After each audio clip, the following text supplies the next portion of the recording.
All right, so Lucas and I are here today. We are on the final chapter of Softwar, a novel theory on power projection and the national strategic significance of Bitcoin. It has been an intellectual odyssey. I hope you've joined us. We went through the previous 5 chapters, and it's all cumulative to, of course, the recommendations and conclusions that we get today. We'll do a little summary here, and then we're going to go through the recommendations and conclusions, rather the recommendations one by one, and parse them out. So the core argument of this thesis, I've kind of stated it this way in the past, is something like Bitcoin represents a soft, as in non-kinetic, non-lethal form of warfare that could be used to counteract the dysfunctions of abstract power hierarchies emerging in digital age society. So that's an important thing. The abstract power-based hierarchies, these can be nation states, software-based corporations like Google or Facebook. And the nature of an abstract power hierarchy, or the nature of abstract power rather, is that it is imaginary. It's based on the designation of rank or authority within a belief system, like politicians, judges, priests, software admins. They determine by designation, they're designated the authority to determine who gets access to resources or rights within the system. The admin is the one who kind of divvies out access to the digital resources within a piece of software, and a judge does it perhaps within democratic society, adjudicating rival claims. In the past, so the nature of an abstract power-based hierarchy was that the power was imaginary. It was an imaginary form of power. Alongside that, we also have, of course, physical power. We have armies, we have wars, we have revolutions, we have the actual exercise of kinetic or lethal physical power that's projected. So this, to do a quick run through up to chapter 5, then that was kind of a statement of the core thesis and what an abstract power-based hierarchy is and what physical power is. This whole endeavor begins in chapter 2. We went through the methodology as grounded theory analysis, which is a way of doing a qualitative form of analysis. So it's not just quantitative, kind of technically parsing what Bitcoin is, but it's qualitative. It's looking at what the implications might be. In grounded theory methodology, you don't begin with a hypothesis. Instead, you set out with a sort of general idea that you're going to create a theoretical framework from which later hypotheses can be deducted and then analyzed. So the grounded theory methodology, and we saw this as we explored the book, it requires a sort of like indiscriminate, broad-based investigation, a sort of courage to really go outside of one's kind of professional domain and explore and refine your explorations as you move along, hoping that everything is going to coalesce into a final theory. That theory for Lowery's work here is power projection theory. So chapters 3, 4, and 5 are developments of power projection theory, first in nature, then in human society, then within cyberspace, within human society. So in chapter 3, power projection tactics in nature.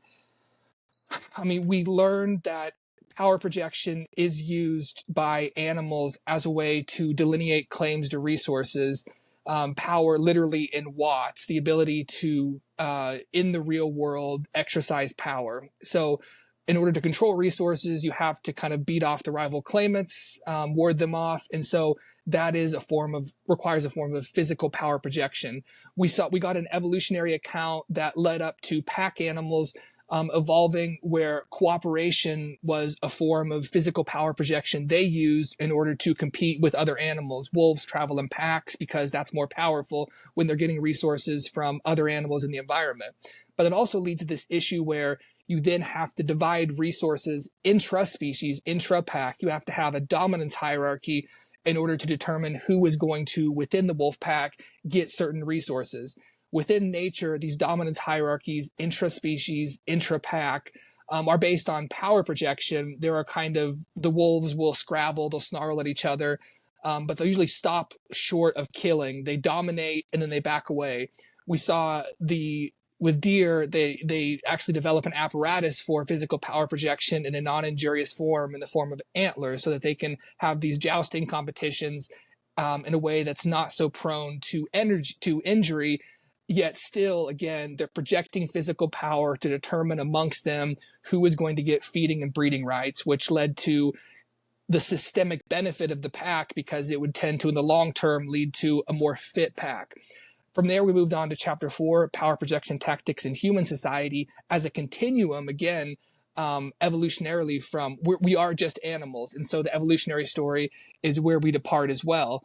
We also, though, as humans, developed the capacity for abstract thought, a way to be better hunters. We actually became the apex predator because we developed a theory of mind and could imagine what other species were thinking or how they might act. And so we could then better kind of develop our hunting strategies to take down the bison as we cooperated in a group with other humans. We're pack animals too, humans are. We began to cooperate, and we scaled up our cooperation beyond what most animals can really do, because our power for abstract thought allowed us to develop belief systems. People could then, you didn't have to formally know somebody or know their name or have them be family in order to know that you can trust them in a certain sense as part of a cooperative endeavor. Instead, you can just say, that person's part of my tribe, that person's part of my clan, that person's part of my religion. You could have a belief system where you all could subscribe to. That belief system could scale up cooperation, and we get the flowering of these, bigger and bigger human cooperative packs. These belief systems were interesting because they were abstract, and they gave rise to a new form of power, of abstract power, to settle intra-species dominance hierarchies, to establish a pecking order to determine who would get the rights within the tribe, clan, or group. These belief systems, again, I mentioned earlier, we would designate a chief, a politician, a judge, a priest, maybe a shaman really early on, in order to tell a story about who got what and for what reason.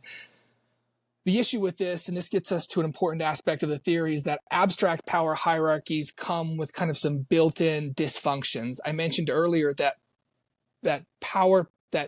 hierarchies, dominance hierarchies based on physical power projection, led to these systemic benefits of selecting for the strongest, the most intelligent, allocating breeding and feeding rights to them. And so long term, you get a more agile, adroit, and more lethal pack, lethal, at least more evolutionarily fit. With an abstract power hierarchy, you're no longer meritocratically selecting for the projection of power. Instead, again, it's a belief system that is kind of abstractly determining who gets these feeding and breeding rights. And so people then tend to become self-domesticated. We are averse to physical confrontation. We have a theory of mind. We don't want to see our brothers and sisters suffer. And so if there's an abstract belief system that's kind of giving us a class, a role, a story about what our rights are, we tend to accept those and self-domesticate rather than stand up for ourselves, in a sense, and fight for more rights. So abstract power hierarchies, I mentioned they come with these kind of inbuilt dysfunctions of kind of a weakness towards external predation. They're not meritocratic, so the whole group can become weaker and become subject to invasion from the outside. Also, there can emerge a ruling class that then that exploits and abuses as kind of predatory, systemic predators over the group itself. The people at the top of the hierarchy, leads to oppression, which can lead to an uprising, revolution from within. So in these two ways, both the invasion from without that kind of devours a weak abstract power hierarchy, or the revolution from within that again arises to resist the oppression based purely on imaginary power of a ruling class. Both of these are projections of physical power that is remedying the dysfunction of an abstract power hierarchy. Abstract power hierarchies, though, even though we have physical power kind of fine-tuning them, they don't disappear. In fact, they continue to scale up our cooperation, and we get into, from clans to cities to city-states to nation-states. What physical power does do, though, is over time, at least has the tendency to move from, for example, monarchy to democracy. These revolutions, these periodic revolutions to remove oppressive abstract power hierarchies, again, can remedy the dysfunction a bit because they can at least discipline these continually scaling abstract power hierarchies, because the ruled have to maintain a bit of fear of those that they rule over, because they know the story of history of how many kings were eaten by the people that they were predatory over. So that leads us to chapter 5, power projection tactics in cyberspace.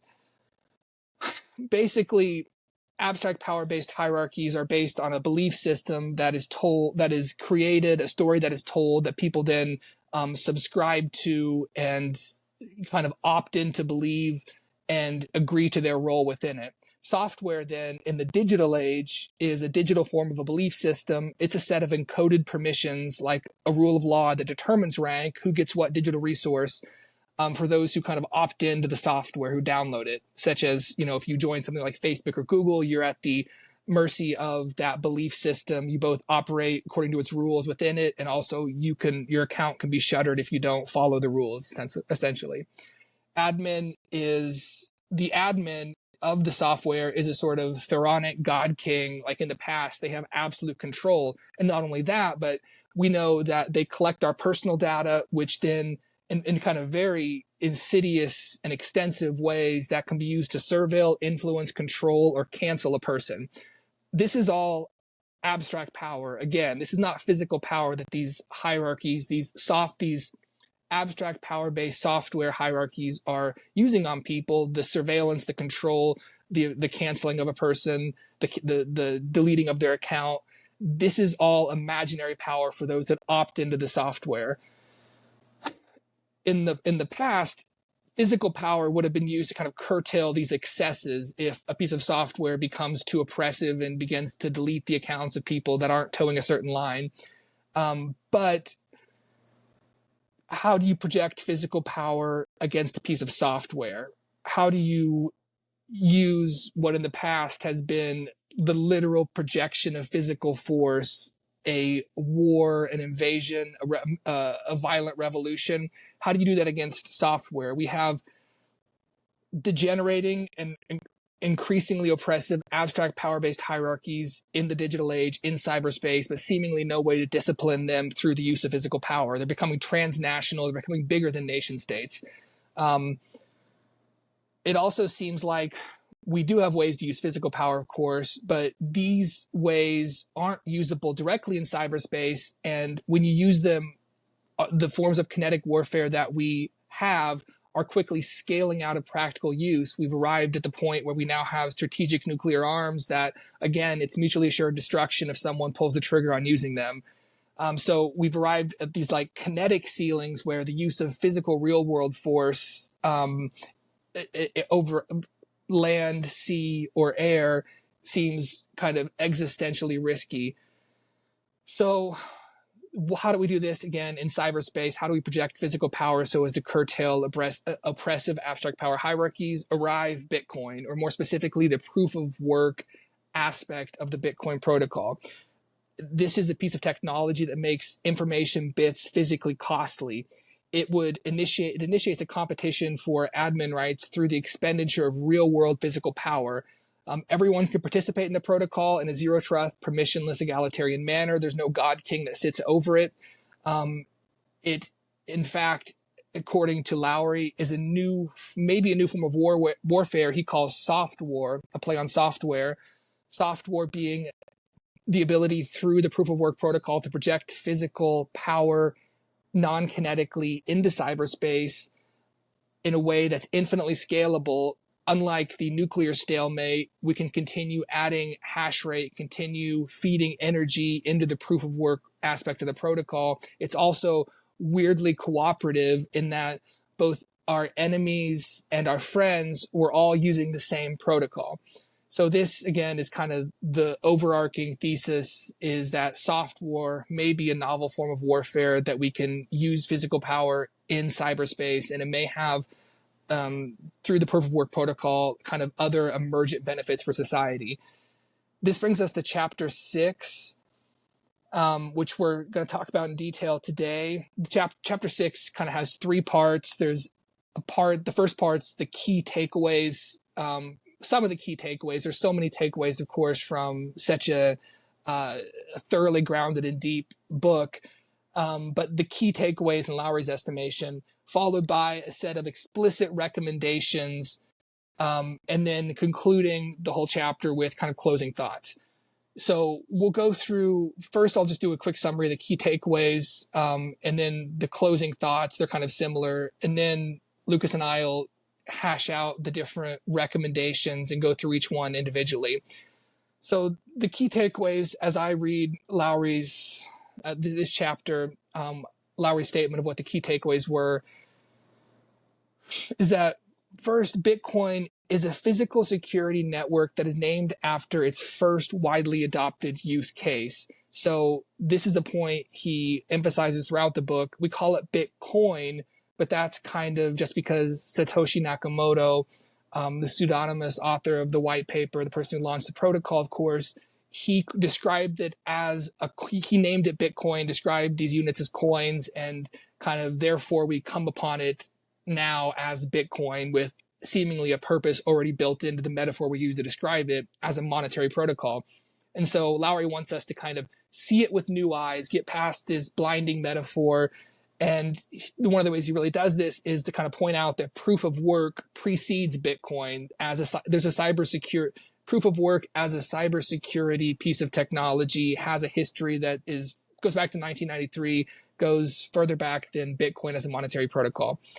Another insight is, as Lowery says, he says that a goal of the thesis was to highlight the 21st century vulnerability to centrally controlled computer networks and centrally controlled software. As we talked about, these are abstract power-based hierarchies, and these types of, and historically for humans, abstract power-based hierarchies have broken down and been the subject of war and revolution.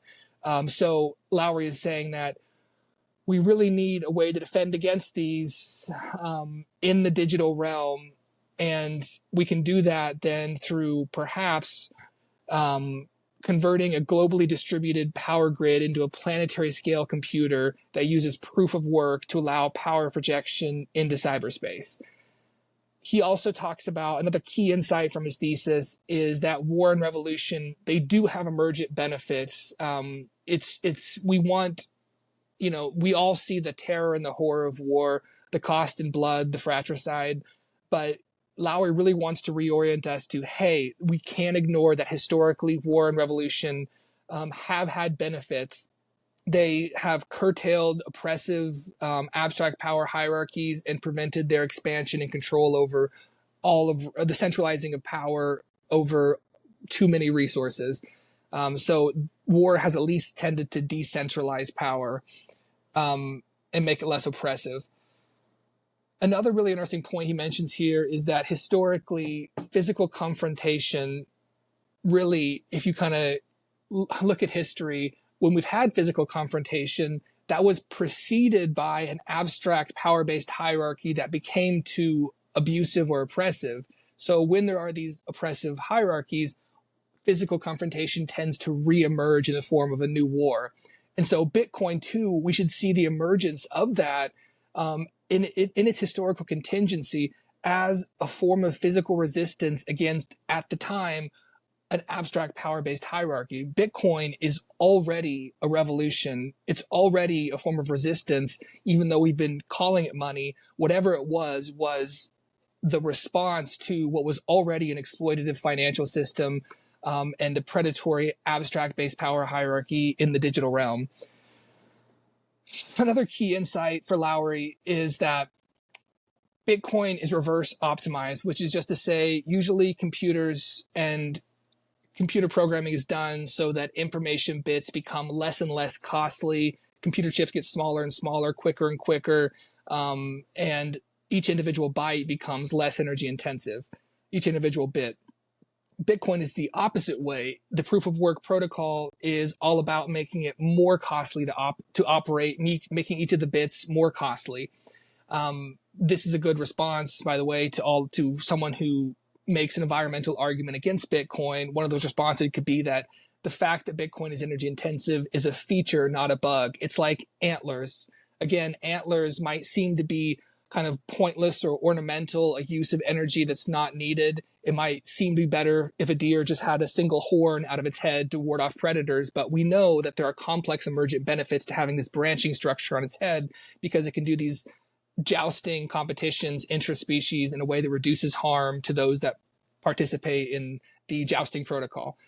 Another complex emergent benefit of making cyberspace more costly, a key insight from Lowery, is that it makes cyberspace more real, more scarce, and decentralized. The changing nature, another insight is that the changing nature of technology means that the forms of power projection are going to change.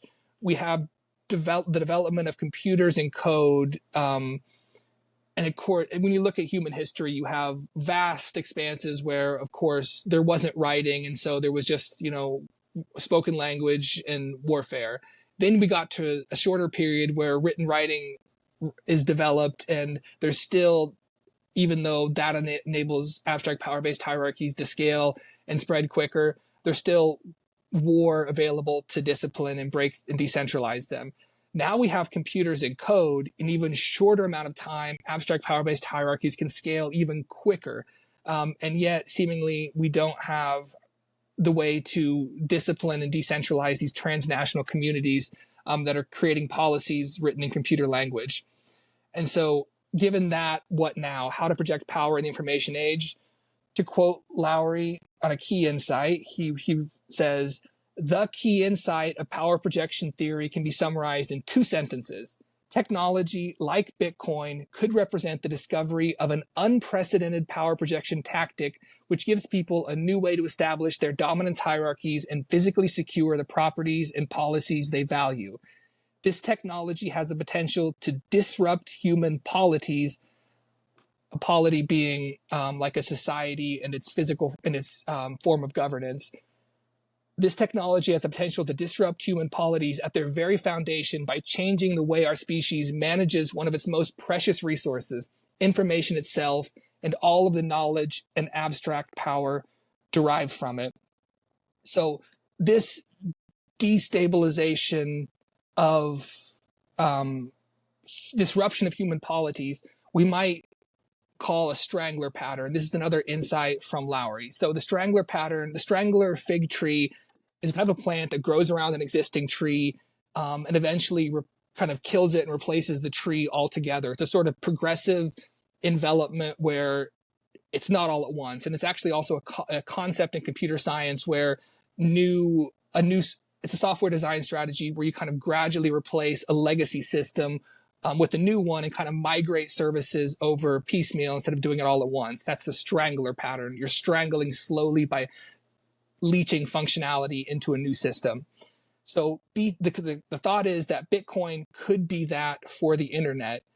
Its disruption of a human polity could be that it becomes a new backbone or architecture for the internet that operates as a strangler vine, leeches functionality from the internet, from cyberspace, migrating services. First, the financial service migrates, perhaps. Then after that, things like free speech and anything else that can be valuable information, which perhaps could be anything.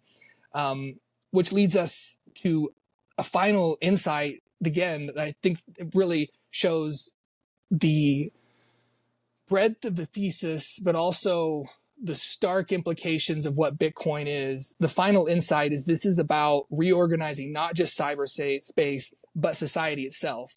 So to quote Lowery, "This technology isn't just disruptive to monetary systems, it's disruptive to how our species answers the existentially important question of managing its resources.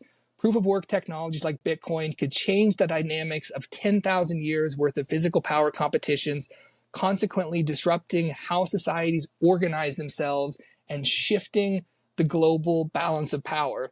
And so just to zoom in on that line, disrupting how societies organize themselves, Lowery says later, quote, "With the global adoption of cyberspace combined with the global adoption of an electro-cyber form of physical power competition enabled by proof-of-work technologies like Bitcoin, humanity could be at the dawn of creating a completely new type of polity that it has never seen before, a new or adjusted type of governance system which enables the formation of an organized society that resembles something on par with, or perhaps even superior to, a traditional government. with the emergence of cyberspace and a new way to project power in, from, and through cyberspace, humanity could be crossing the event horizon of a highly impactful discovery akin to the discovery of agriculture. These technologies could reshape our understanding of what the term national defense means by changing what national means, because this technology could change how abstract power hierarchies are formed in the first place. I just want to highlight how remarkable that is. The idea that it could change what national defense is, because it's changing the whole idea of what it means to be a nation. The nation used to be what secured for us all of our property rights, but what does it mean when a decentralized, zero trust, permissionless protocol that anybody can subscribe to is what begins to secure those property rights, not the nation state? So the next parts of recommendations, I'll skip over that and then we'll circle back. The closing thoughts is that Lowery's closing thoughts is that first, Bitcoin is about balance of power, not about money. That should be obvious again from the strangler pattern where it becomes this new architecture and disrupts society. It's about taking control over precious resource bits and out of the hands of people with imaginary power, which can be both nation states and also God King software administrators of transnational communities based in software. Another closing thought, and this is good if one ever becomes skeptical of certain aspects of this theory, is that humans are apex predators. And so if you think we can have an abstract power-based hierarchy, you're both ignoring the extent without any sort of way to discipline or control it through power. You're ignoring the extensive history of the kind of revolution against these types of hierarchies, and also just the evolutionary fact that we are apex predators, that we will continue to exploit belief systems unless some people physically constrain those who would abuse those systems. Programmers creating belief systems regarding some of our most precious resources right now are consolidating power, leading to classes of kind of a technocratic God King whose abstract power is derived from the software we use. Again, these are apex predators. People are not to blame. They're simply going to do this. And so to be real, we need to acknowledge that and acknowledge that physical power needs to be projected. And again, in the cyberspace, Bitcoin seems to be the way that this might happen. He briefly touches on the game theory, very briefly, of this, stating that what are you going to do with Bitcoin then? You can't ignore it. You can't stop other people from using it. So third option, you embrace it or you suffer what others do and you don't. And he concludes with the metaphor that summarizes a key aspect of his view, which is that Bitcoin is antlers. It's a way to settle dominance hierarchies over our valuable resources using a globally adoptable, it's available to everybody around the world, non-lethal because non-kinetic, physical power projection technology that reaches into the virtual. It's not just a technological breakthrough, he says, but an evolutionary breakthrough. There's another good quote, so I want to read it here. This is towards the conclusion of the conclusion. Quote, if we could figure out a way to set up our dominance hierarchies over our valuable resources using a globally adoptable, non-lethal physical power projection technology, that would not just represent a technological breakthrough that could change the nature of warfighting, that would be an evolutionary breakthrough. It would represent the evolution of a technology that would literally empower humans to establish intra-species dominance hierarchies and determine the right balance of power dynamics using non-lethal electric physical power rather than kinetic physical power, all while still retaining the complex emergent benefits of physical power-based resource control structures. And so he has a quote from Robert Breedlove that I think embodies this really well. The quote is, innovation is non-biological evolution. Evolution is biological innovation. They're the same process, just different substrates. So in the digital age, in cyberspace, perhaps our evolution continues with the innovation that is Bitcoin as a new form of evolution in the substrate that is cyberspace. That's a summary of the first and the third part of the last chapter, the key insights and the closing thoughts. So before we jump into the recommendations portion, that's a lot, Lucas. I mean, he definitely doesn't shy away from grand conclusions. What did you take from that?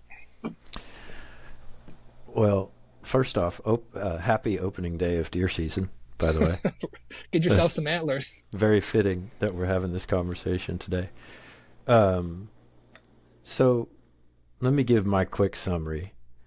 So we've got this guy whose job is to determine how the next war is going to be fought, with the knowledge that no war is ever fought the same as the one before it. Kind of the coolest job ever, but also kind of terrifying, because you're literally trying to think of, you've watched this progression. Or sorry, let me not comment on that and then just move on. So because I'll get there. So he's got this job and he's supposed to figure out how the next war is fought. And then he goes, well, in order to figure this out, because we've not been very successful at predicting how the next war would be fought, because we have not been very successful at recognizing the technology that already existed and being able to assign it as a weapon instead of whatever purpose it was being used for upon invention. The airplane being a fun example, black powder being a fun example. They treated people with indigestion with black powder, and didn't use it for a couple hundred years as a power projection source. So he says, instead of trying to just ask the question, what I'm going to do is I'm going to use this grounded theory methodology, and I'm going to basically zoom out and squint a little bit, and I'm going to start literally, in true, fully comprehensive fashion. I'm going to start literally with single-celled organisms, and I'm then going to walk forward through time, and I'm going to see if there are patterns that emerge. And it turns out that the pattern emerges that all organisms, plants, animals, amoebas, single cell, or like all organisms do the same thing. They project power in an active or a passive fashion that secures their resources and the access to them. And they do so with increasing amounts of power until a stalemate is met. And when a stalemate is met, in nature, you have balance. You have the natural order of things. So once you get out of nature and you get into humans, then you've got this capability for imagination. And with this ability for long-term thought and planning, then we have the ability to then move past the stalemate by innovating a new type of power projection. Like a deer, if it were to do the same thing that humans did, is it would have antlers, and then it would go back to the shop and it would come back with AKs strapped to antlers. And then it would murder everything except one would get away, and that one would go to the shop, and it would come back with flamethrowers and missiles and heat-seeking stuff strapped to its antler, and it would just accelerate. That is what humans have done, is that we did the same sort of power projection that is seen in nature. And then when it got to the point that we developed consciousness and long-term planning, we took it to a new level where we started to break out of the natural order of things and enter into this increasing arms race of being able to project more power. And each time there's a stalemate, I think this is a really important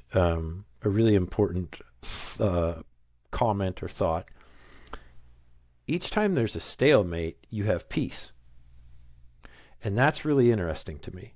And the reason that's interesting to me is that reveals that war is not fought over ideologies. War is fought over resources, because if the ideology was the thing, you would just... So if the ideology was the thing, then if you got the new technology first, you would obliterate everybody that you could with it and keep doing it and never stop, without regard for the resources. But when you enter into the stalemate, what we see is peace. And so that, to me, says that really what is happening is that we are fighting over resources at the top level, but then sold a story in order to sell the belief of why. Because we have to have the enemy. We have to, and that's what propaganda has always been, which is you're trying to make the opposition subhuman in the way that they appear, so that you can hate them, so that you can fight them. But the decisions being made at the top, the people sending people to die, they're fighting over resources. But they're fighting over resources in order to use the power of the resources to strengthen their abstract power-based hierarchy. And this was a really interesting revelation, I think, which was that in the race for Bitcoin, it can happen very, very fast.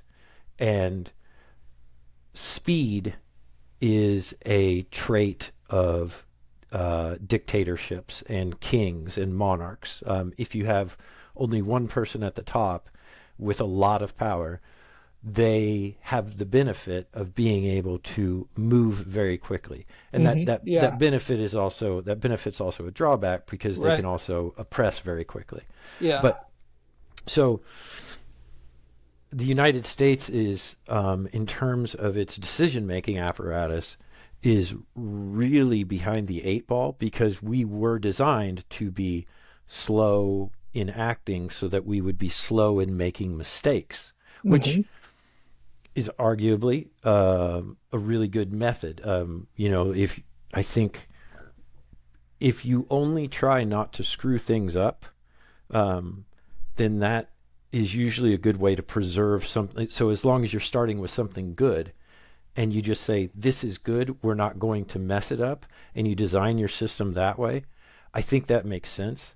So you can't really fault it. But anyways, we're definitely behind the eight ball. The difference here is that in adopting this new technology, I likened it to the race for the nuclear bomb. Both sides knew that they had to get to the same destination. Both sides were putting resources towards getting to the new destination. The one that got it first used it immediately, and then it's never been used since. And the reason being was that during the peace that came right after, you created this stalemate again, and so you're not you've got somewhat type of peace. Of course, then we have the development of proxy wars and stuff. But anyways, the point to be made is that there is, at the base level, to the people who are sold the story that they go to war, that is selling ideology. That's propaganda. At the top level, where the decisions are made, it is a battle over resources. But it's a battle over resources to enforce that specific type of power hierarchy. Right. And therefore, I think that is where I really understand how adamant and urgent and loud Jason is trying to be on this subject, because it's not going to be a stalemate. So when both sides have bombs, they have a stalemate because they're so efficient at what they do, they're too inefficient to use. But with Bitcoin, it's not. This was my kind of idea from chapter 1 or 2, I can't remember, but dead money kills. In the same way, you've got all this potential energy, all these warheads that are built up, and in order to impart power, they have to be released. The difference with Bitcoin is that it's not dead, it's alive. So instead of reaching a natural plateau of a stalemate, if you're the last one to jump on board to Bitcoin, then you just get your ass kicked for 1,000 years every second of the day for eternity.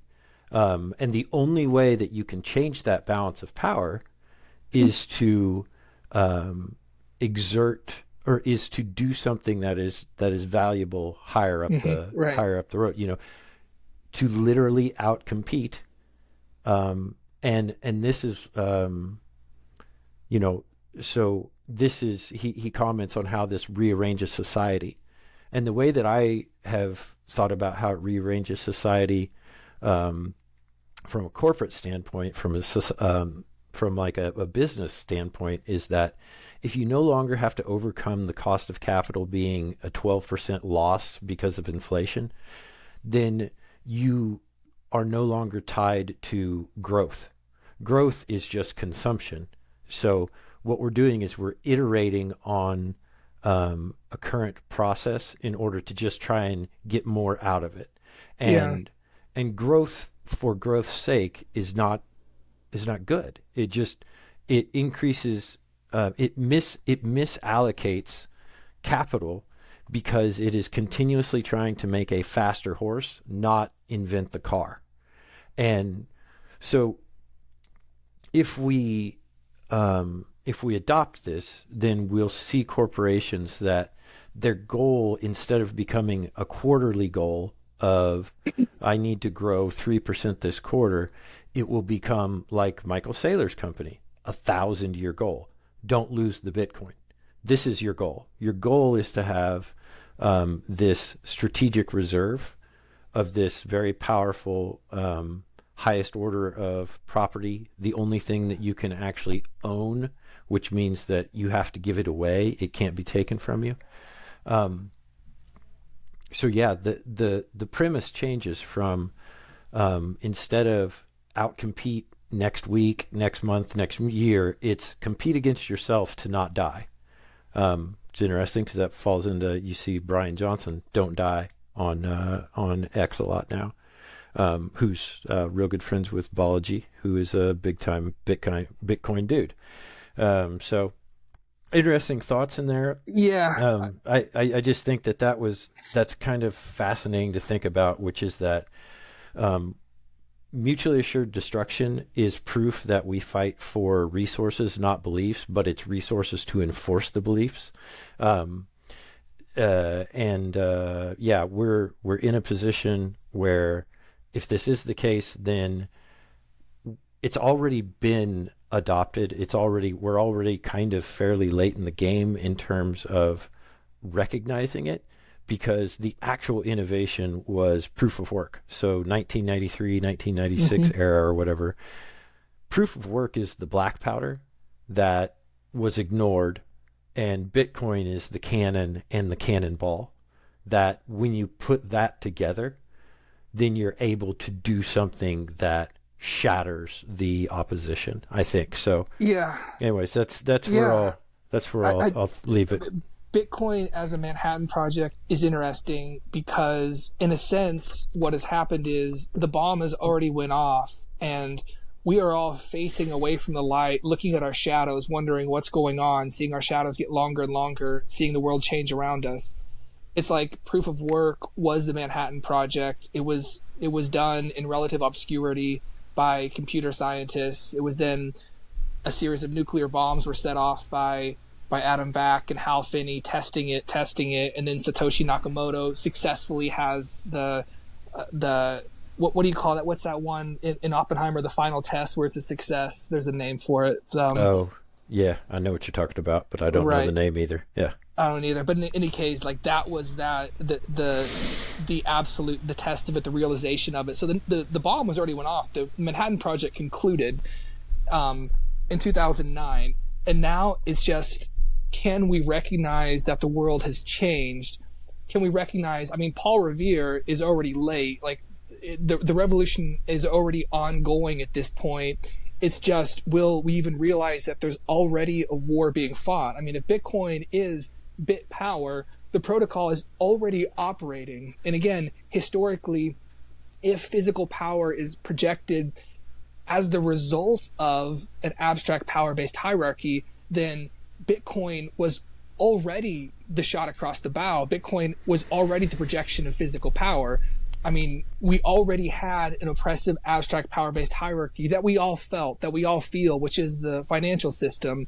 Whether for you was the subprime mortgage crisis, whether it was Occupy Wall Street, this was percolating, whether it is in other countries, the fact that the United States has the global reserve currency and can leverage it to export inflation abroad. All of these things were already the abstract power-based hierarchy of fiat currency with all of its oppressive aspects. The war then began with Bitcoin. It's already bit power. It's already operating. The war is fighting. Again, it's just, will the United States realize that it is already the participant in a war that's being fought?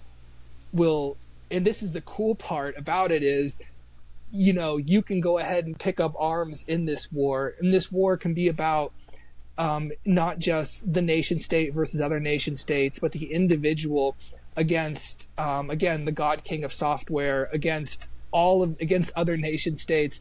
This is a neutral, permissionless protocol. We can all begin to build up the army, so to speak, and represent, at the end of the day, the ideology we hope to be the dominant one that emerges from once Bitcoin has, like acid, eaten through the abstract power-based hierarchy that it is operating against. Whatever reemerges from that, again, strangler pattern, hopefully, if the good and the righteous have got Bitcoin, then maybe there's never good and righteous. We're all apex predators. But the thought is, if we believe abstract power, it can also be a good thing, right? We all have beliefs, and we want our beliefs at the end of the day to win. And that's why Lowery is, he's theorizing this because he's a military officer. He wants the United States to win, I suppose, and he wants the ideology, the abstract power that it represents to emerge victorious at the end of the day, rather than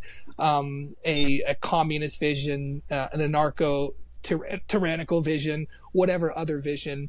And so, again, I think that for me, like, the last chapter really gelled that insight that, oh my gosh, the war is already being fought. We're already participants. And so, like, if you understand that, then you are historically in quite the position as an individual. And we shouldn't take that lightly. Both, people like Lowery who want to sound the horn to the institutions that he respects, the military, and ourselves to our family and friends. I have more than one friend. So, yeah. Yeah. I at least got you, and I know some other people, so family and friends. Is it Trinity, by the way? I think that was the That's test. it. Did you Google it? No, it just popped into my head. Sure, I got lucky. Yeah. I got lucky. Yeah.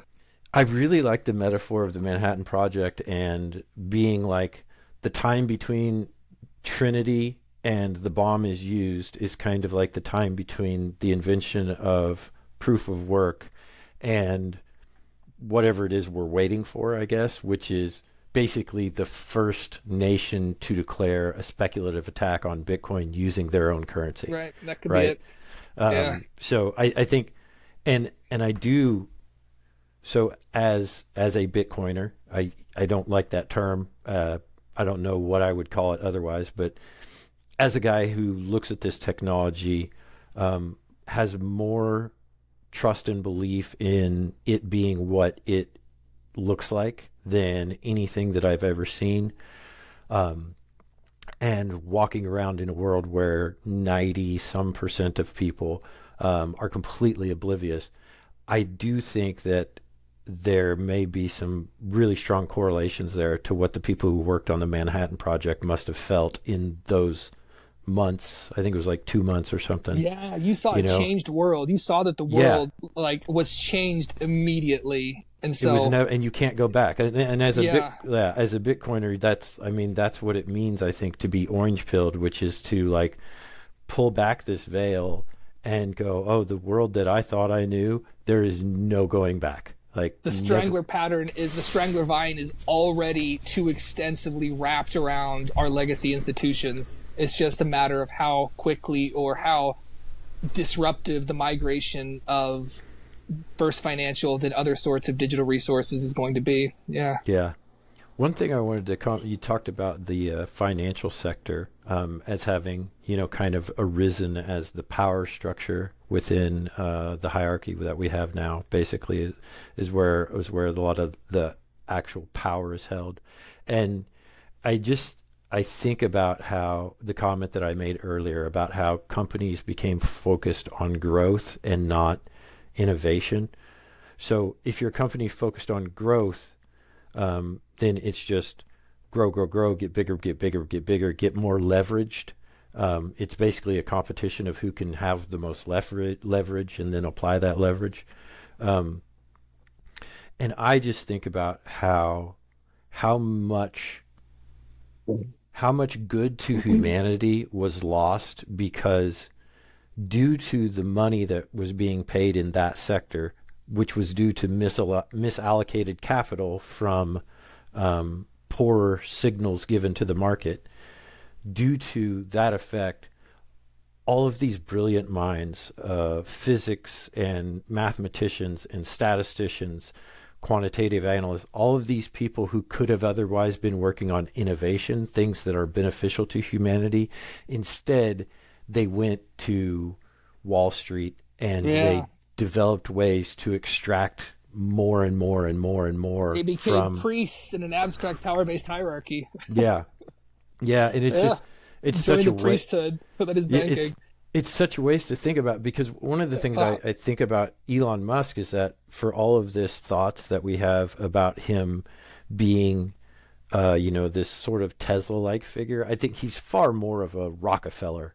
He's an industrialist, and for everything incredible that they're doing, like with Tesla, they're still iterating on a car.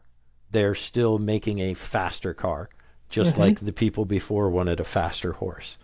And I think a lot of those minds that went to Wall Street, not only did they go to waste really for the loss that we had, but due to the inherent evil nature of the abstract power-based hierarchy at which they sit atop, they themselves became, in effect, evil for the things that they were able to do, the Cantillon effect, and extracting so much value for themselves while leaving effectively, scraps for the rest of the world. So, yeah. I don't know. I think Elon is a high priest in the abstract power-based hierarchy that is Diablo 4, and the rest of his enterprises are downstream of that. It's all capital to it. You got to prioritize. You do. Some God King has made quite the system for you to be a part of. So yeah. I want to draw another quick thing that came into mind when I was thinking of this, was that this lines up the hierarchy thing that's Jordan Peterson's bread and butter. That's what his books are about. The acknowledgement of hierarchy is always a revolutionary thing, because people want it to be invisible. Power always wants hierarchy to be invisible, so you accept your place within the thing that you don't acknowledge is there. But there's always a dominance hierarchy. There for sure is. Yeah. And so it's just, I find it fascinating that these common themes pop up across many different domains of interest of and I mine. think that's for me, getting into Softwar, I didn't realize that it was going to go so deep. And I think when any work starts with and takes seriously evolutionary theory and works from that first principle, you're going to arrive at something that is closer to truth than most people are comfortable with, because most of, I think, civilization is about denying that we are animals and denying that we are going to die, denying that if you want anything, you really need to go out and get it, denying all sorts of essential truths that go right down to project power if you want to secure for yourself what we saw we needed to secure back when we were single-celled organisms. So just beginning first principles again from such a deep perspective, and then putting it all together and legitimately through solid argumentation arriving at Bitcoin as a continuation of that very evolutionary war that got us out of the primordial pit, man. The soup, I guess. It's really cool. Really cool. Yeah. So the the the thing, one of the things again, this Bitcoin, the idea that really got me on the road to Bitcoin, that was like my biggest revelation, was the idea of aligned incentives. And that's, I just, as I go through this, it becomes more and more clear that the selfish act is the selfless act when it comes to Bitcoin. Yeah. Subscribing to the system, subscribing to the network, it gives you power within that network, and it gives the other people power within that network proportionate, and you all are protected from and attack with the same, you're all part of the same army, basically. So everybody who subscribes to that, they benefit from it, which is not something that you've ever seen, because what that looks like in the fiat world is a Ponzi scheme. Is that's how it's sold, is that everybody that subscribes to this, you benefit from it. But the truth is that eventually, you run out. So, the planetary, sorry, I'll kick it back to you, because I want to see where you're taking us now. So let's get through the recommendations, and then after that we'll move on to our own observations and insights about the book, to the extent that they weren't already swept up in what we've already said. So again, the recommendations broken up into two rough categories, containers. The first one is recommendations for future research. The second one is recommendations for future policy making efforts. So, and there's five or seven discrete recommendations. We'll go through them each one by one. So the first recommendation for future research: develop more theories about Bitcoin not based on financial, monetary, or economic theory. And specifically, Lowery recommends other grounded theory approaches to create, again, what grounded theory does is it doesn't, it isn't the testing of a hypothesis. It's the generation of a theoretical framework from which you're going to derive hypotheses and then test those. So he wants people to, recommendation one, develop more theories about Bitcoin not based in financial, monetary, or economic theory, to create alternative frameworks. So Lucas, what do you think about that, Rec? I think if nothing else comes out of this other than an increase in the amount of research that's done with a grounded theory methodology, it is a huge win. Because just the idea of having a previously developed hypothesis that you test because you think that you're asking the right question turns out to be very dangerous, very inefficient, very useless in terms of actually getting a good answer. And so, I think that's a beautiful recommendation. I don't really know what other angles you come at it from. You've got financial, I guess you've got the financial, you've got the human kind of humanity side of it, the Alex Gladstein. I don't know how that's quantified. Yeah. I'm sure it can be. I just think you just open the university calendar for your nearest university, look at all the disciplines there and say Bitcoin and anthropology, and chemistry, biology, chemistry, all these things. What insights? If Bitcoin seriously is going a strangler pattern vine that is enveloping the architecture of the internet and going to slowly migrate all functionality away from us, what is the cyberspace but in some sense the flowering of all human culture in the digital realm? And so we need to orient to that fact. And I think there's the possibility, maybe even if the the grounded theory, maybe at the end of the day, it's of not everything is going to be of the same level of impact or insight as coming at it from a financial or a military strategical angle. But I think that each of them would have something to add and something to say, even if to say, that how Bitcoin impacts chemistry is, attenuated in whatever way. But no, I think that all of these disciplines can look at it, and all of them can maybe apportion some insight to the whole endeavor, some new theoretical framework. Well, it's certainly destroying finance and economics right now. It is certainly proving to be something that needs to be examined very deeply. Yeah. and not what just Saylor's doing.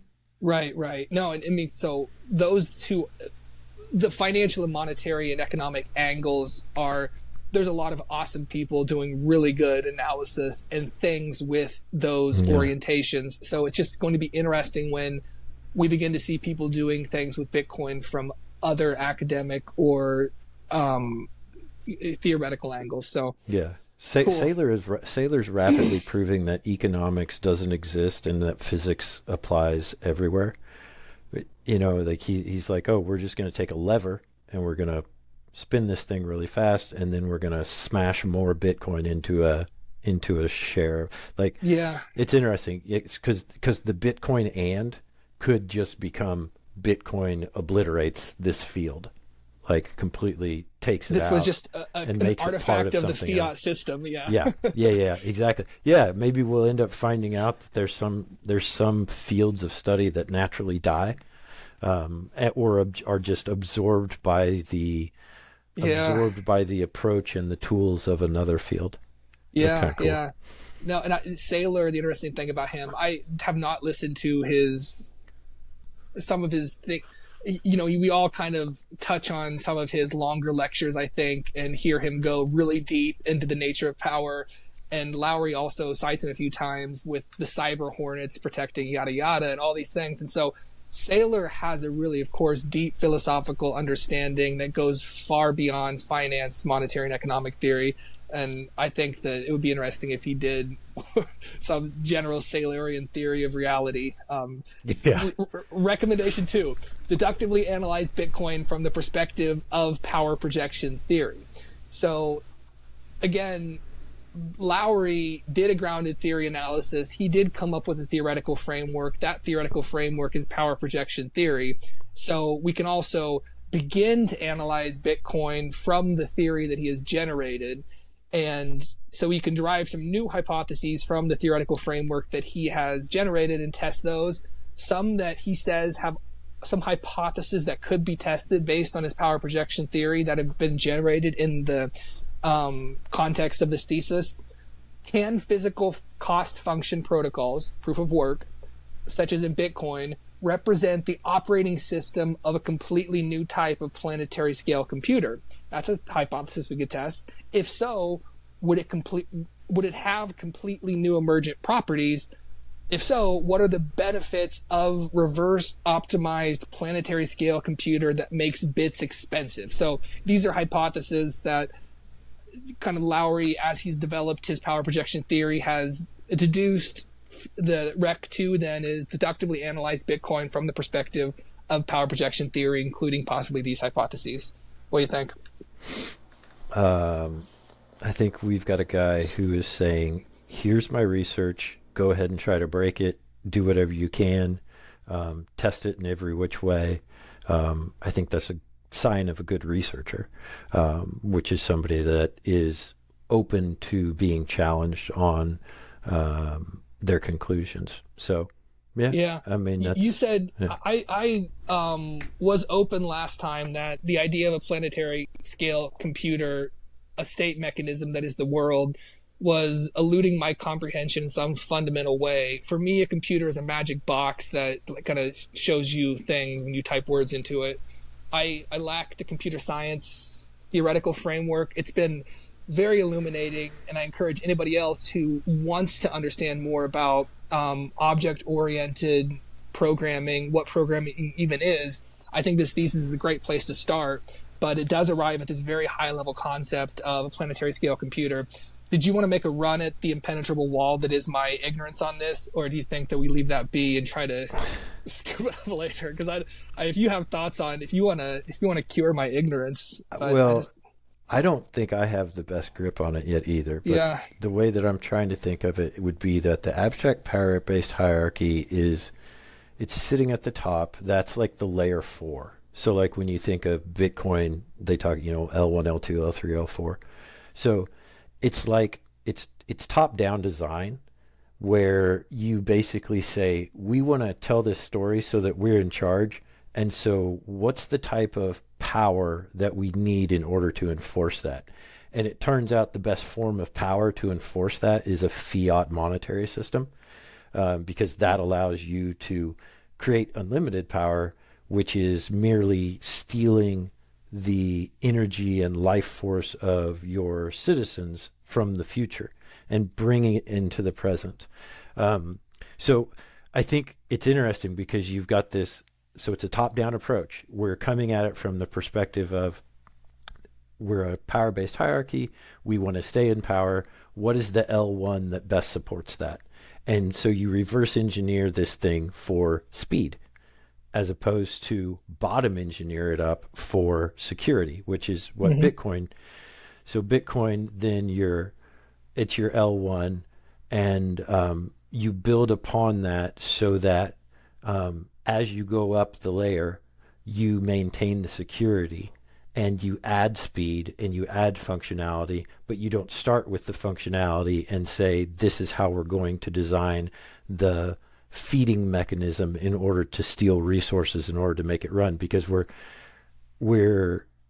it's like the comparison to airplane design, which is that like any failure is a catastrophic failure. Like it has to be designed to be perfect first, perfectly safe, and then we'll make it go fast.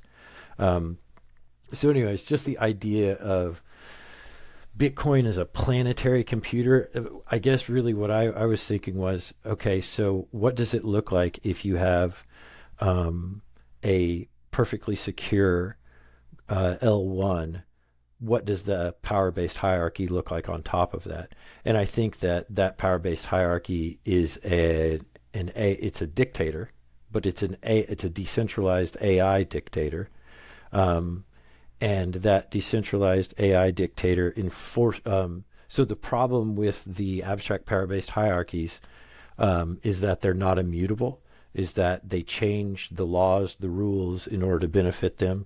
So that would be a way to use the immutability of Bitcoin to tie it to an AI so that it applies the beautiful. But what is the planetary? L1 is the computer a planet? Is the computer a planet? Is the planet a computer if Bitcoin uses the world's infrastructure to derive power to compute hash functions, which then solve, add a block and maintain a ledger? It seems like the actual computing is done by computers, and they're merely being like fed energy in the same way that you plug a computer in. They of course take energy and they use that to complete the hashing functions. But a computer is a thing that computes. What is being computed is what is, I guess, there's different distinct computing functions that are going on maybe, but it seems like I don't understand how the infrastructure can be a motherboard, or we can say that the world is a computer, except for in a very metaphorical sense, where computer is beginning to take on a distinct meaning from my understanding of a computer. I don't know, but I don't know that we're going to solve that. Maybe the world's energy system is the power supply of the computer, and the ASICs are the processor, and the blockchain is the memory card. I think, yeah. And so in that sense, you can say planetary computer. It's, maybe that's, if it's that sense, okay, that makes sense. But it sounded to me like the planet was a computer in some sense, in that the infrastructure is like the circuit. Like the circuit, of course, runs across the face of the chip, and like the world is a chip, a macro chip. And I don't fully understand that. We have a hypothesis here. I want somebody to flesh out the terms and then try to find a way to test it, even if in theoretical space or whatever. So I think move on to Rec 3.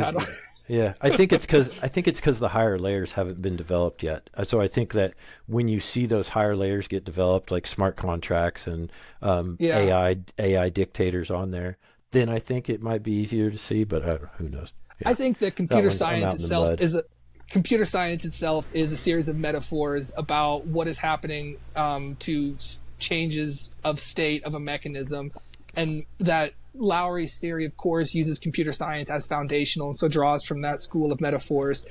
I just want a Bitcoin and that removes computers from the equations and describes it to me with crowns on an Indian big red pad so that I can understand it. Yeah.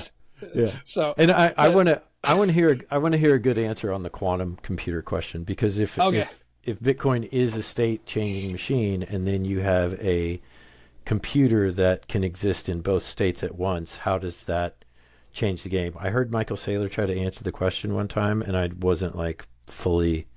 I didn't understand what he said. So who knows? So that might actually that thoughts about quantum computing and similar might fall into the next. We've finished up recommendations for future research. Now we're on to recommendations for future policymaking efforts. Maybe quantum computing, considering the role that might play, would be one of those. But in any case, recommendation 3, a recommendation for a future policymaking effort, similar to recommendation 1, don't rely on financial, monetary, or economic theorists to influence Bitcoin policy. I think it's don't rely solely on, maybe.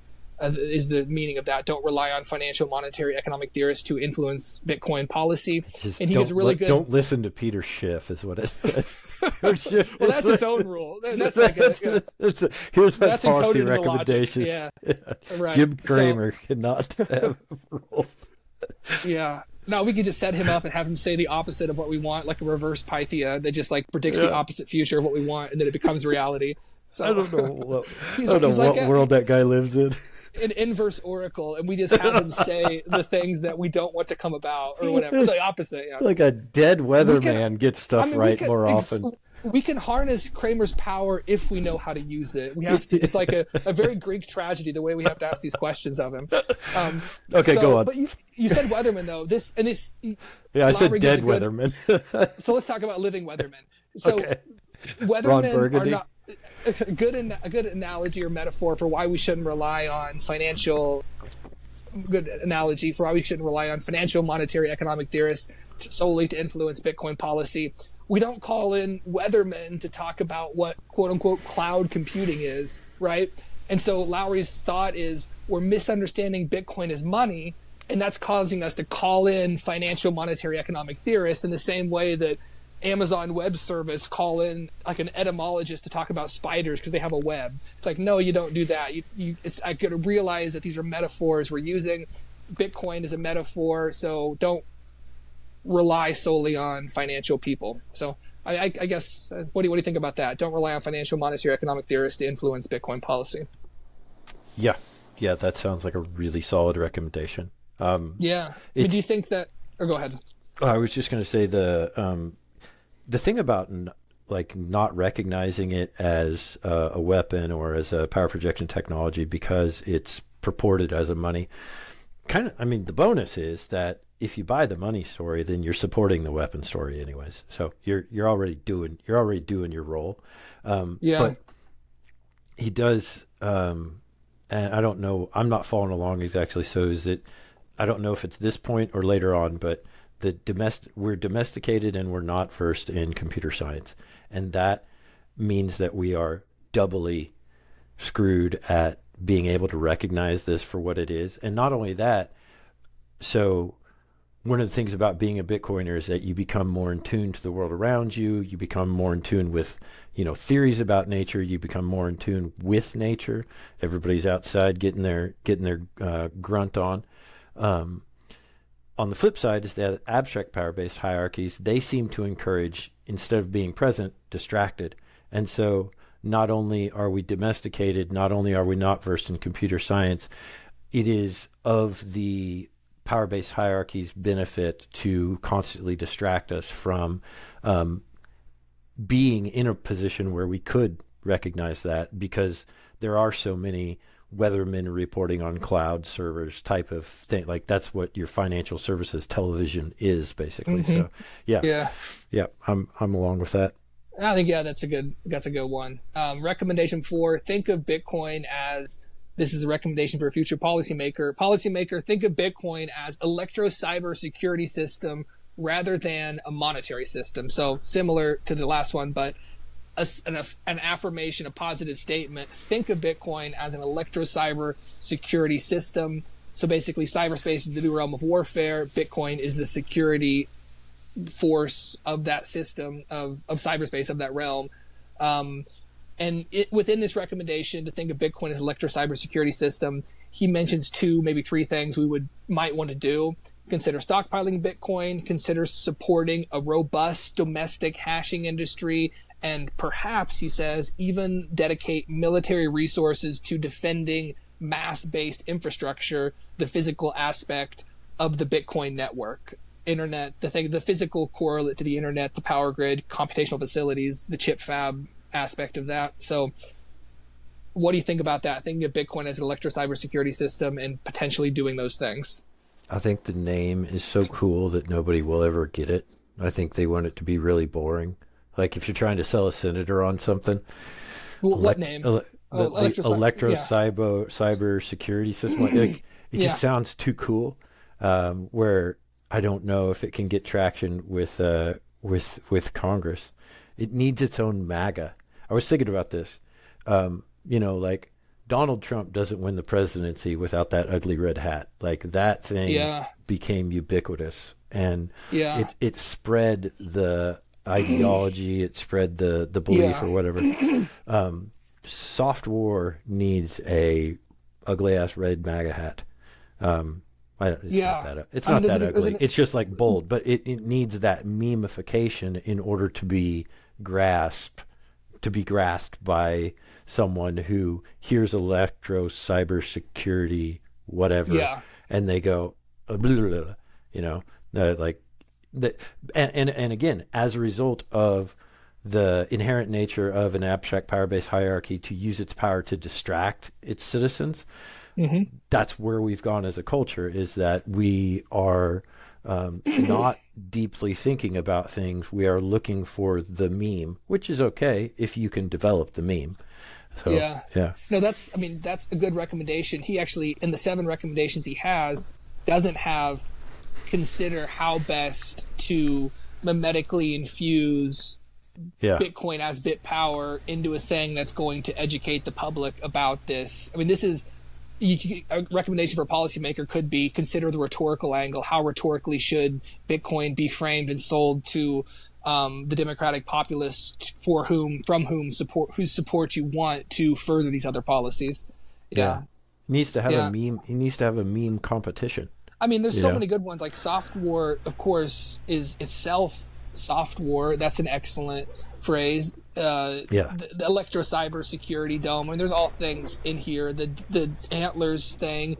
These are all really good educational tools that Lowery has. The problem is that the thesis itself is there's so many interlocking parts. It's like how rhetorically you say Bitcoin is warfare, and people recoil from that. And you're like, no. Bitcoin is the Softwar protocol that makes warfare as you know it obsolete in a certain sense.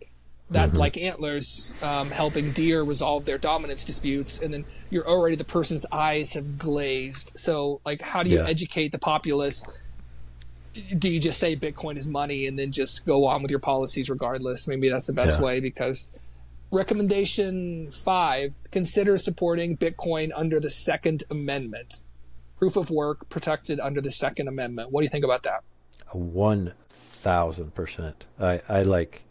I absolutely see how Bitcoin as a monetary instrument, it kills fiat, which is what allows for wars to occur, or at least at the scale that we see them. But not only does it do that, Bitcoin itself is both the battlefield, and it's the weapon, and it's the defense against the weapon, and it's the resource over which you're competing. So it's everything. It takes all of that stuff and it packs it into one nice little container where it's not everything is so disjointed. Apparently, I heard that Trump is selling Bitcoin to people by saying it's digital gold, and gold is energy extracted from the ground, but it's not useful typically where it's extracted. You have to take it somewhere. If you have to take it somewhere, you have to protect the trade routes. If you have to protect the trade routes, you're going to get into skirmishes. Bitcoin, you're drawing energy out of the ground, and you can use it right there, or you can use it wherever you are in the entire world. So you can take energy out of the ground in Antarctica, and it can be used in Buenos Aires immediately with no transportation cost, without having to inflict kinetic energy upon someone in order to protect that route, without loss of expended energy in order to just physically get it there. How does that get us to the Second Amendment, though?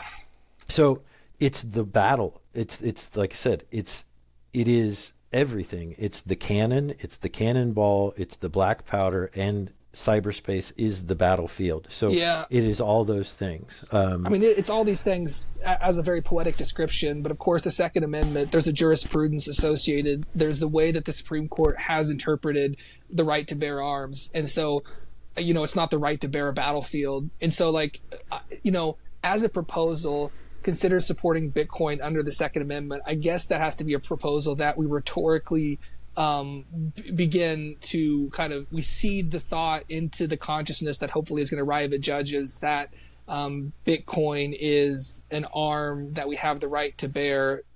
And so it means classifying it as a weapon. Right. Yeah. Right? There we go. Yeah. The government could. Yeah. Because it's you have the right to bear arms to protect your property, basically to protect your freedom. Yeah. Yeah. So.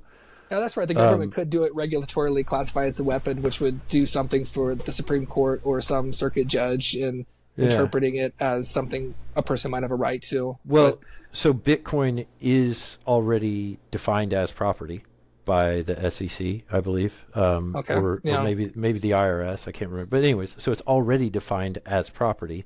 So now, I think the only barrier that you have to hop is you're like, okay, for the Second Amendment gives you the right to bear arms to protect your property. So it requires a grounded theory methodology because you have to go backwards. You have to go, okay, here's the property. How do you defend it? Well, the property is how you defend it. So the proof of work aspect of it. Yeah. Yeah, no, definitely. Yeah, so that's slicing off the proof of work aspect to be you don't protect Bitcoin under the Second Amendment. You protect proof of work. Proof of work, right? Yeah, Ooh, right on. Yeah, that makes a lot of sense. Yeah. So that's kind of more of a refined approach even. Proof of work, not even Bitcoin. Cool. There's a few podcasts where Lowery really gets into this with a couple podcasters about, is it First Amendment, Second Amendment? So there is an underlying issue. I mean, there is what is the best strategy to protect the common person's access to this thing, that if you classify it as a weapon, a munition, is this going to, jeopardize the ability of the common person to self-custody or something like that?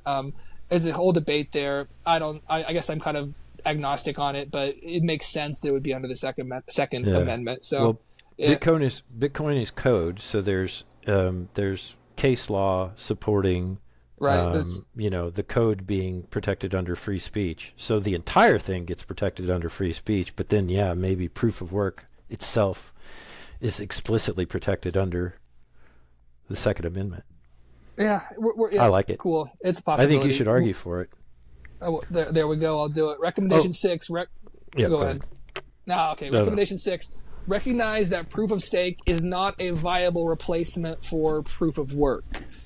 And he mentions, so when he does this, I mean, obviously Ethereum is kind of what's in the mind's eye here. Recognize proof of stake is not a viable replacement for proof of work. He says something interesting in talking about this, that he says that Ethereum is a Sybil attack in operation. A Sybil attack is when you use fake identities to gain a majority of a network to then exploit that network. And he just, my reading of it is that he's saying proof of stake just is already a Sybil attack, in that there's potentially fake identities, pseudonymous identities, or anonymous people who control these things. You have no way to verify who owns, this stuff. A lot of it was granted by, as I understand it, the Ethereum Foundation granted a lot of people Ethereum when it was proof of work, and then it converts over to proof of stake, and we don't actually know who are the majority owners of all this. So that's one part of it, and he just casually mentions too that it's run by non-US citizens, and so that might give one pause. So recognize proof of stake is not a viable replacement for proof of work. I assume you're on board with this, Lucas. Yeah, I hate proof of work. I think it's like stake. You hate proof of stake, I suppose. Proof of stake. My bad. I love proof of work. The Sybil attack. So remember when we talked about, I was saying like your book is not something you own. It's something that you have until someone takes away from you, and because somebody has more power than you. So it's not, if it can be taken away from you, then you don't own it. You can only own something that you can only lose by giving away or by literally losing, in my mind. And so, yeah, proof of stake is utter trash. It's the hole in the fence of the pasture. It is not a matter of if, it's a matter of when, that something will, that what you have will be taken from you without your permission. Right on. Yeah. Recommendation 7. This is the last of the recommendation. Recommendation 7 for future policymaking efforts. Don't expect the next war to look like the last war. That Lowery has went through the history of what results when that happens, of thinking that they're going to come at us with this technology and not this new technology. They're not going to use cannons against us because they didn't use cannons against us in the last war. And so you make yourself vulnerable to cannons. So, yeah. Yeah. What do you think about that? I don't know. I think that's just the fun part of his job, which is that you get to look at all of these wars in succession, and then kind of apply the same principle to nature as well, and look at all of the hierarchies in nature. But I mean, the really cool thing is like weapons are cool. Like they're fun to look at. And so you get to like, oh, here's a cool sword. And then here's that sword that no longer is useful because this guy has a musket ball. And then the musket ball is no longer useful because the guy has a rifled shell, and then a machine gun, and then an airplane. Like it's just, I think it's kind of cool. And I love the chart that he put up where it's like the progression of the weapons. And as they go up, they gain in power projection, and then he's got this offshoot with the drone technology. Yeah. I think drone technology is fascinating because it's doing this. It's going the opposite way. Instead of going up in the amount of power projected, it's going down. And like the most efficient drone is going to be like a little bumblebee that stings you and kills you.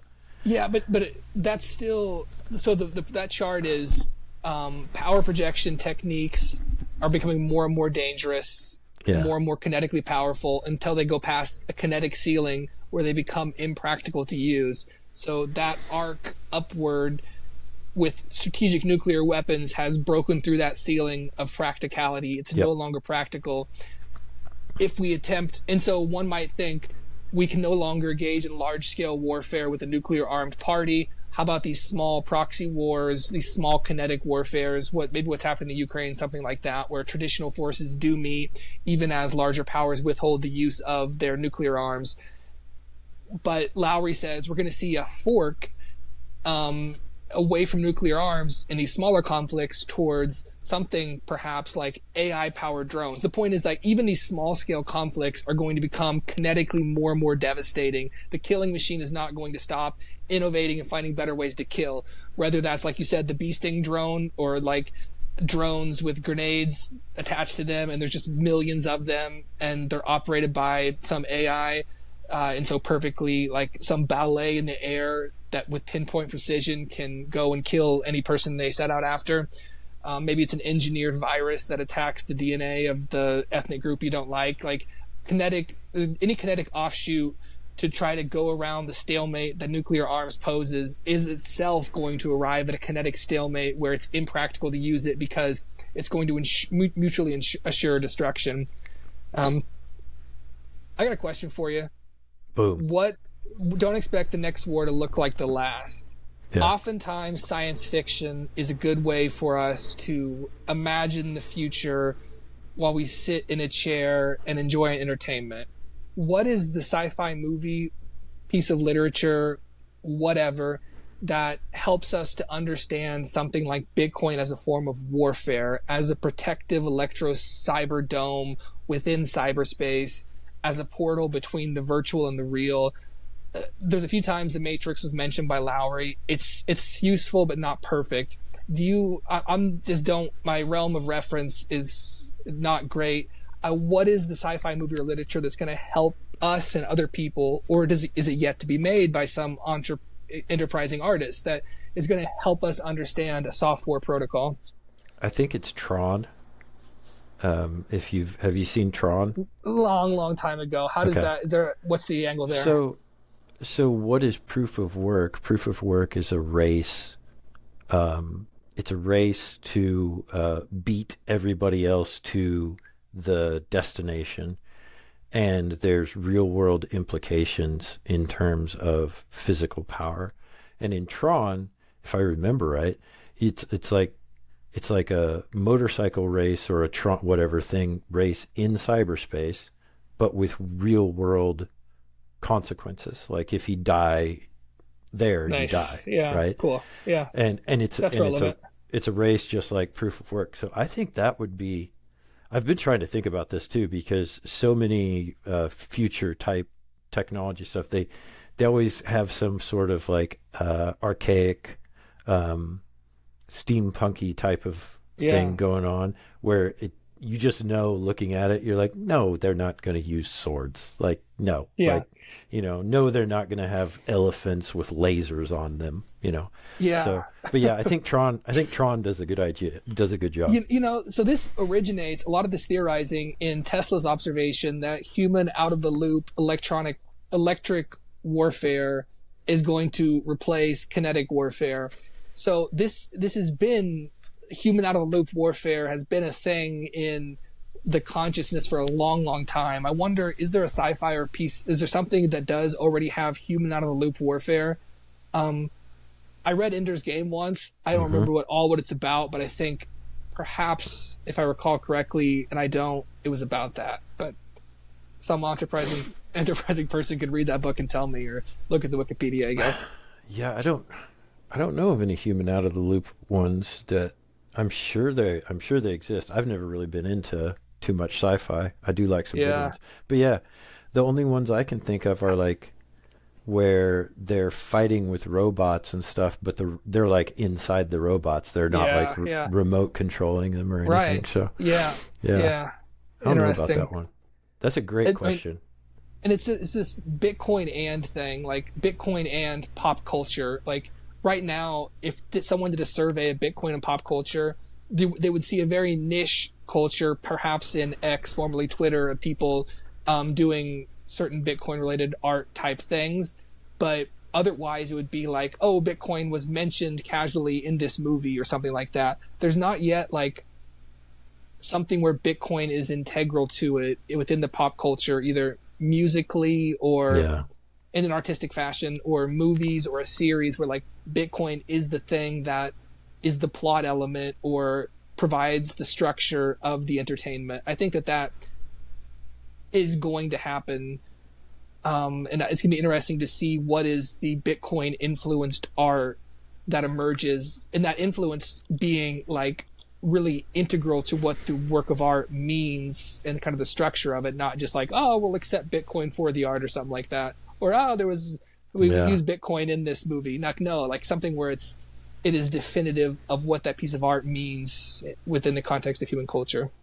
There's a TV show, the guy who played Freddie Mercury in the Queen movie, where he's like in this very near term future where it's like evil corporation is like literally everything that we're seeing happen now was happening. And the Bitcoin was like the very like the central bank digital currency that the evil bank put out was like a very prominent, it played a very prominent role. I think, it's called Mr.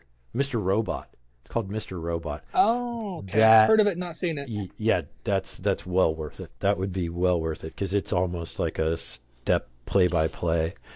The storyline is maybe a little more focused on the psychological nature of this guy, I guess, kind of. But really the core principles of like the banks are failing, the corporations are evil, they're pushing central bank digital currencies, Bitcoin is the way that you resist it. Yeah, it's like that'd be a really good one.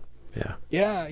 Right. Anything where a work of art, a story, or something like that acknowledges money as a form of surveillance or control would be an antecedent to like Bitcoin as art, or like within the tradition of like, here's something that augured the arrival of Bitcoin. So for sure, like that's really, that'd be cool. And he's got movies on his, reading through the credits or whatever, the citations, like Prometheus, in the movie Any Given Sunday is in there. Like, The Great Gatsby, like this is cool. Like he drew a lot of, a lot of pop culture stuff. And so, I think if we're going to continue to think about this idea, then looking for inspiration in art is a really good idea.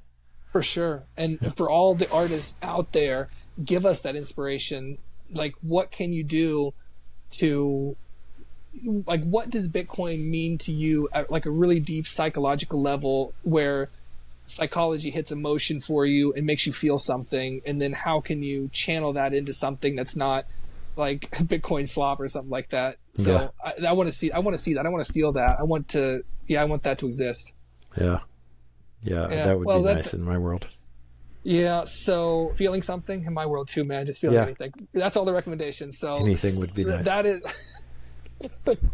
Bitcoin is hope one day. So recommendation, we went through all 7 of them. That concludes chapter 6 as far as like we summarized it, we talked about it.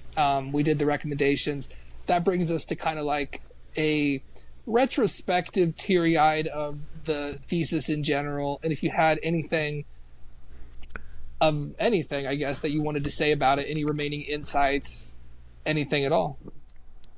I think the idea is like cotton candy for the brain. It's just so much fun. It's just the reason why you and I decided to have this conversation was because we both started reading this and we were like, this is fascinating. Like, this is really cool. It's a fun thing to think about and have a discussion on.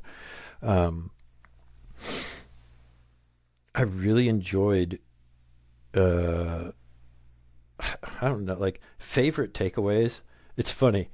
I think my favorite takeaway is not something that actually had to do with research. It was just this idea of the grounded theory methodology. Like, that truly is a better way to answer questions.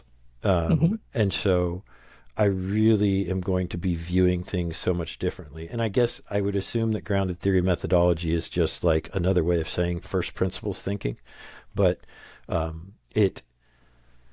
it's just, you're like, it's like watching someone who's a professional wire up something after you've struggled to try and like put the stuff in the right spot. Like it's like, oh, okay, maybe there's like more to this than just here to there. Maybe there's a whole lot in between that we should consider. So what about you?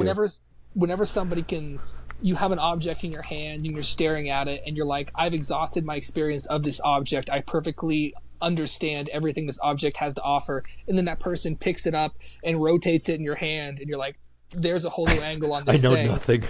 I know nothing. It's like, So all objects like recede from our ultimate understanding. And so anybody that can take and unpack a new aspect of any phenomena, and again, like this, that's what was an entry point for us.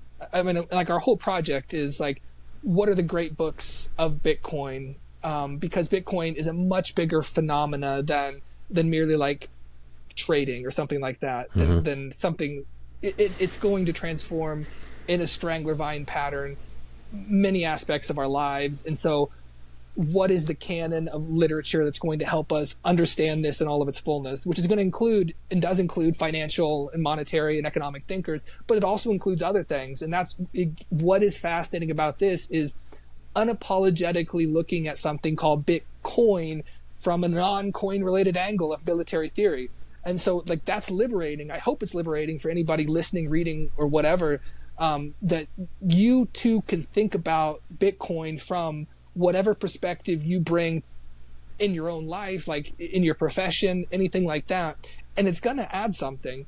And not only can you bring your own perspective, but you can open yourself up to the fact that other people are trying to bring their perspectives and share them. And like, we can read, we can think about these ideas, and it's really going to enrich our understanding of this phenomena that, again, I mean, if it is what I think many of us think it really is going to have some sort of transformatory impact on many aspects of our lives beyond merely as a savings technology or whatever. Yeah. My favorite, I think my favorite part of our discussions today was when you brought up the comparison to the time frame of people who were living and had the knowledge of the Manhattan Project after Trinity, before the world knew about it. And I think that that is such a wonderful way to put what most people who are at this level, and even not even near this level, but just like believers in Bitcoin, I think are walking around in that that same mode where it's like the world is about to be changed and no one knows it, and I know it, and I can't do anything about it. And so, you just, I guess, do what you can. But Sats. Yeah. I made the comment, by the way, earlier about how I think it's such a tragedy that all of these brilliant minds that were like physics, engineers, statisticians, mathematicians, that their talents went to waste and were used to abuse society through the faults of the power hierarchy in the financial services industry. I also think about, so those physicists would have become physicists, not financial analysts, and the mathematicians would have been mathematicians, not quants, and they would have done real good for the world. And I thought about another parallel, which was that, so in order to enforce that power-based hierarchy, you have to have a legal system that is just massive. And so then you get a lot of brilliant minds that are going into law because there's, in some places, opportunity for a lot of money there. And in the same way, I think about, like, what would the physicists have done if they hadn't gone to Wall Street? I think about what would the lawyers have done if they hadn't gone to DC? And I think a lot of them would have become philosophers. And I think we may be entering an era where that's one of the things, is that maybe what you and I are doing is just a natural outcropping of this, where like you're a lawyer who is now effectively a philosopher right now. So, I mean, you always have been at this point. Yeah, you always have been, but it's just it's more of an expression of your true nature, I think. So, yeah, perhaps. So I wonder how that applies to, like, brilliant minds that were misallocated to other fields as well, and like what they would be doing. Yeah. Yep. There's going to be vast disruption, and everybody in their own life. I mean, if, as Lowery says, like, the term national defense is now going to change because national is going to change. I mean, we all define ourselves in relation to our membership in a nation state, in relation to how state power interacts with our daily lives. Like, these are aspects, whether we are consciously aware of it or not, of that I think constitutive of our identity. Certainly, as you point out, constitutive or contributory or determinative of how we use our time, to what we dedicate, what vocations we dedicate our lives. What are the vocations to which one can dedicate themselves? When the nature of the polity, the nation state changes, is disrupted by a technology that decentralizes key aspects of what the government used to do. I mean, it's like the new Doge office in the form of a protocol. It's eating things away. I mean, just in a sort of natural way. What does that mean for each of us individually? As you mentioned, maybe it shifts a lot of people into more productive endeavors, or fulfilling. I think that's a really good way to put it. Like, what does it mean to be human? And maybe Bitcoin allows us to ask ourselves that on a much more frequent basis, because that's the project. If you don't have to worry about, how am I going to save my value? How am I going to protect myself from the wolves in the abstract power-based hierarchy, the people above me exploiting me? what do I got to do to protect myself and the ones I love? If you can free up a lot of that time, maybe you can rededicate it to exploring your humanity through whatever, project is much more fulfilling. Yeah. I think we're seeing that authenticity is the most marketable skill, the ability to be authentic and to genuinely try to connect, because what we're seeing is the realization of Kevin Kelly's 1,000 True Fans, where anybody who is genuinely doing something out of love and putting work into it and trying to answer the question of what is my purpose by answering it with to have a purpose and to have a purpose that I can dedicate myself to. Yeah. I mean, just because you're seeing like this creator economy is utterly exploding. And so, yeah, I think that's where it comes down, is that you just have people who realize that they do have a calling. Like whether you call it spiritual or just sort of a recognition that you are meant to do something extraordinary in the way that it's extraordinary for the type of purpose and fulfillment that you'll have from it. I think that's where it moves us. I think that's the direction it takes us, because we're able to carry wealth further into the future without having to continuously fight growth, basically. Yeah. As Sailor says, you spend 40,000 hours working. Why not spend 100 hours figuring out how to preserve the value that you make from that work? And what happens when you do put in those hours and the technology arrives that allows you to save those? Maybe that 40,000 ticks way down, and these projects of authenticity, even unmarketable authenticity, maybe those become much more forefront in people's minds. So yeah, I hope so. But I don't know. That's what I have to say, I think, about Softwar for the time being. What do you think? Softwar needs a MAGA hat. There we go. Yeah. Yeah. That's have that. Yeah. And that's it. Yep. I'm good. You guys, thanks for giving us reason to continue doing these. It's been a lot of fun, and right on. Excited to see where it goes next. You can follow Grant on X at thewholeframe. You can follow me at LucasMaddy. Podcast will be up on YouTube and Spotify and X. So cool. Thanks, man. Awesome convo. Appreciate it.